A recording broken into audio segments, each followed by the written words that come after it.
യുവമോർച്ച മാർച്ചിനെതിരെ പ്രതികാര നടപടിയുമായി സംസ്ഥാന സർക്കാർ. LPST ഉദ്യോഗാർത്ഥികൾക്ക് ഐക്യദാർഢ്യം പ്രഖ്യാപിച്ച് നടത്തിയ മാർച്ചിൽ യുവമോർച്ച സംസ്ഥാന പ്രസിഡന്റ് വി മനുപ്രസാദിനെതിരെ കേസ്.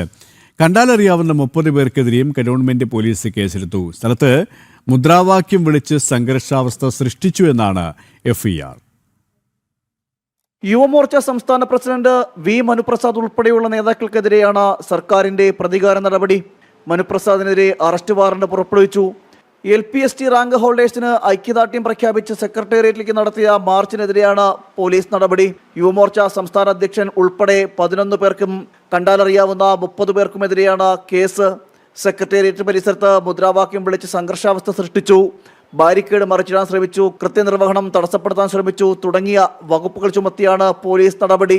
പ്രതിപക്ഷ സമരങ്ങളെ കായികമായി നേരിടുന്നതിനോടൊപ്പം പോലീസിനെ ഉപയോഗിച്ച് അടിച്ചമർത്താനാണ് സർക്കാർ ശ്രമിക്കുന്നത്. കേസെടുത്ത് ഇല്ലായ്മ ചെയ്യാൻ പോലീസും ഭരണകൂടത്തിനും സാധിക്കില്ലെന്നും LPST റാങ്ക് ഹോൾഡേഴ്സിന് ഐക്യദാർഢ്യവുമായി യുവമോർച്ച സമരമുഖത്ത് തന്നെ ഉണ്ടാകുമെന്നും യുവമോർച്ച അറിയിച്ചു.